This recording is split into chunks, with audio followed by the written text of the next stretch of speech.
This is Gerardo Del Real with Resource Stock Digest. I'm using Gerardo this time just to throw Scott off a little bit. Joining me today is the president, CEO, and I should mention the largest shareholder of my largest personal pure silver with some gold play in the space. I'm talking about Scott Emerson from Kingsmen Resources. Scott, it's great to have you on. It's an exciting time. Silver looks like it's ready to break past the $40 mark on the spot, doing so in the futures already. Gold with a brand new all-time high. You and I are going to see each other at Beaver Creek, and you just had some news here recently that I think went over a lot of people's head, and this is why I reached out, because I read it and reread it and then reread it, and the news is you updated the drilling progress at Las Coloradas Silver Project in Chihuahua, Mexico. So you drilled 3,227 meters in 12 core holes. And I know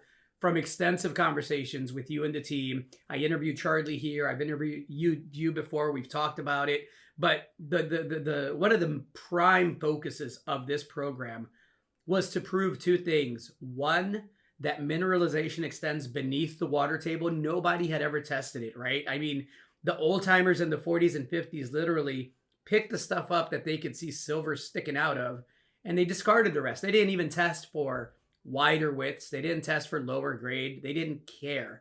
And so we wanted to see if below the water table, which has never been drilled, encountered the same type of rocks that were host to the mineralization up top. And then we wanted to know if that extended over the many kilometers that this system runs for. And so when I read in the release that both of those objectives were met, and yes, the stock has had a positive move, but it hasn't been the move that I thought it would have. And maybe people are being cautious with assays pending, but I had to have you on to ask you about it. I thought that was a mouthful. So did we achieve those outcomes, Scott? Well, Gerardo, thanks for having me on again. And that was a mouthful. And what I'm going to say is, yes, we've completed our initial drill program of 3,200 meters. I would like your listeners, maybe who have listened to me before or are first timers, to go to our website to look at the old long section that we have posted from 1944 when Las Coloradas was in production. Let me explain to the people, Scott, really quick how they can get there, because I don't want them to get confused. Look at the corporate presentation and not see that in there, right? So everybody, if you go to the Kingsmen Resources website and you click under projects, you click under Las Coloradas, and you click under historical long sections, I believe is the title of it. You'll see where that was. Is that accurate? That's correct. Beautiful. So if you do that, you can see what the old timers mined, the widths and the grades of those veins that they mined back in the day.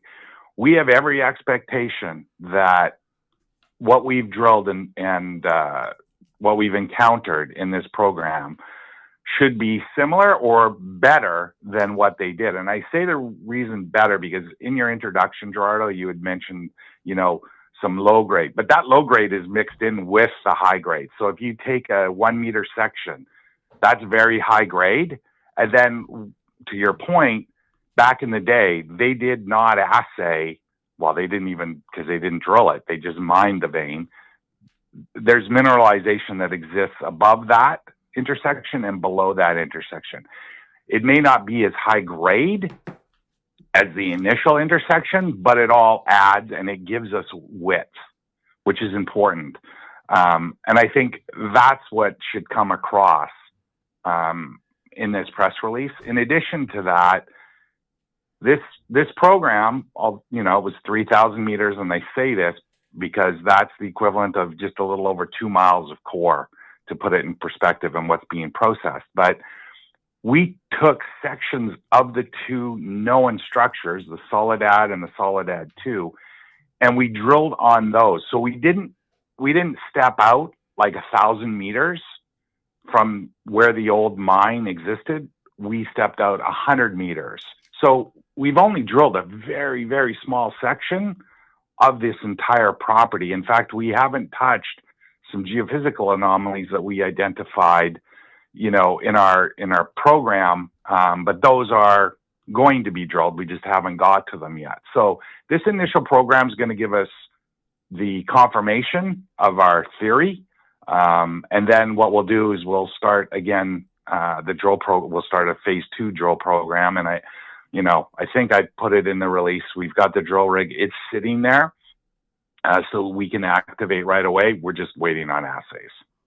Excellent. I'm not going to ask you the $1 million question because I've asked you 100 times, and I know that assays are being done in an expedited fashion as quickly as you can turn them around like everybody else. I know that we'll be at Beaver Creek. I'm looking forward to catching up there. I know that I personally, as a shareholder, am hoping to have a glimpse as to the grades down beneath the water table, which again, everybody's hopeful continue on and maybe even increase at depth. But I am highly excited at the fact that the mineralization does extend in the same rocks underneath the water table, and it does so across length, because you mentioned testing, near where the old mine workings were, but those were extensive, right? So you didn't have to step out. You needed to prove that the stuff is down there beneath the water table, because if you can prove that, then kind of the multi-kilometer strike length with the parallel trends that you have to explore down beneath. Is that accurate? That's accurate. 100%. That's what we want. And, I'm like you, I'm awaiting, and I guess it's a patient wait. I love that it's an impatient wait on my end always, but I will say this. The last thing I want to make sure comes across in this interview, when I say that, the old timers in the 40s and 50s that mined the stuff, that they could see, that they didn't care for the lower grade. I'm speaking from the perspective of someone in the 40s and 50s, folks, when silver was not at $40. So lower grade today could be a fantastic grade today if it runs for widths and many meters, right? Right. Mixed in with that higher grade, that's what we're looking for. And again, Gerardo, I go back to why we put this company together, and I think why you, as a shareholder, and your group, the significant shareholders we have, the best place to find a mine is where there was a mine. I stick with that because if you look in Mexico as a whole, there are not new discoveries being made in the sense that, it's virgin territory. The discoveries that are being made are from mines that were produced back in the day. I'll close with that. That's why we're doing what we do. No, I love that. Can't wait for the assays. Looking forward to having you back. Thank you for coming on and clarifying the objectives of the program and the fact that, at least for the time being, you feel like you've accomplished that. Excited to see if the grades hold up. And go Silver, go. Go Silver, go is that right. Thank you so much, Scott. Appreciate it. Okay. Right. Thanks, Gerardo. Bye-bye. Cheers. Hey everybody, Gerardo Del Real here. If you're enjoying the content that you just saw, you can let us know in 3 simple steps.